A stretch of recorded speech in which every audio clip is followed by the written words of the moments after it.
Hi guys and girls. So I thought I'd do a few videos just covering a few different parts of the swing and hopefully some of you might learn something from it um, or it might just reinforce some of the things you already know um, and hopefully you get a chance to practice a few things. So take a look.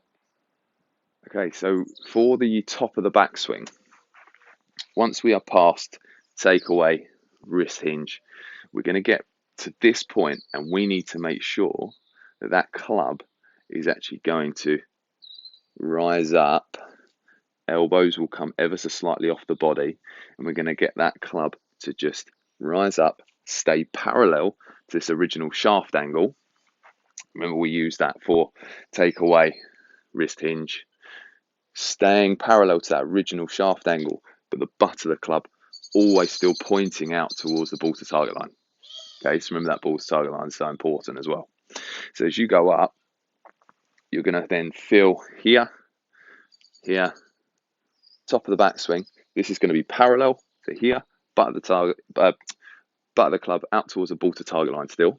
Okay, and you are going to notice that the right arm is off of your body, so that comes forward this way.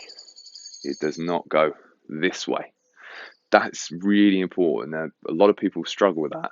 So I'd say a lot of people get that feeling of behind, or they lift up here.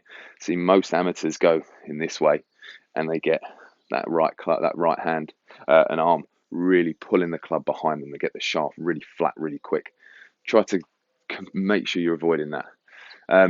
So I would say make sure of all those points from takeaway right the way through to the top of the backswing.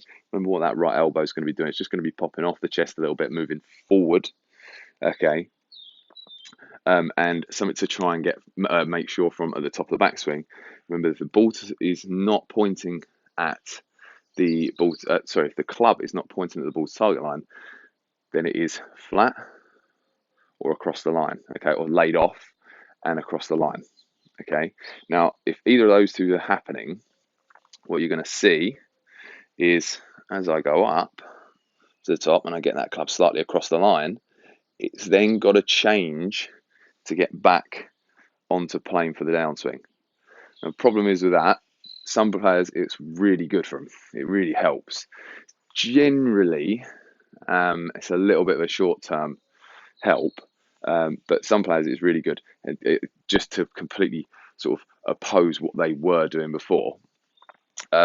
But a lot of the time, what you'll find if that club is too excessively this way or too excessively this way, it's going to be so hard to get that back onto a shaft angle. Remember, this club is a predetermined angle you've got to be bringing it down for. Okay, so as you coming down, that club's getting too much here or too much that way from this kind of position. See, that happens a lot. Okay, so from across the line or from over the top, it's just unlikely to now come back and be perfect for impact, which is what we need. We need it to be as consistent as physically possible. So if that club's got coming down on the original shaft angle, there's your best possible chance to try and get that club consistently back to impact. So a really good player for this is Michelle Wee. So if you just have a quick look at her video. Okay, so here we see Michelle Wee. She takes the club back, she goes up that shaft line, then rises the club, the right elbow will disconnect from the rib cage, and you can see how that shaft sits really well on the top of the plane. And one final note for specifically the top of the backswing, right at the very, very end. Now, as you go from here, you should be feeling this is a very solid position. You should be feeling as though no one could really pull that club down, okay? It should feel very solid, specifically in that right hand. So if you're not getting that feeling, if that's feeling like it's just slipping through the right hand, then check your grip. Also check what that right arm is doing in the backswing, in the takeaway. Is it pulling in? Are you not pressing down enough to here? Is there too much in? Is there too much of that right elbow getting out? and I cover a video on that, what that right elbow has got to do in the backswing elsewhere. But try and get used to the feeling of making sure that at the top of the backswing, that is total control. Also, you should feel as though the left arm is relatively straight.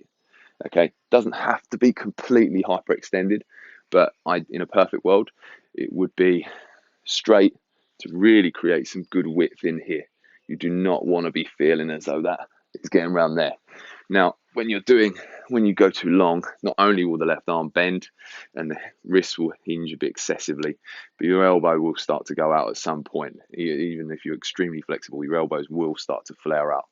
So make sure getting to the top of the backswing, you're in that position. It's a really good drill for that.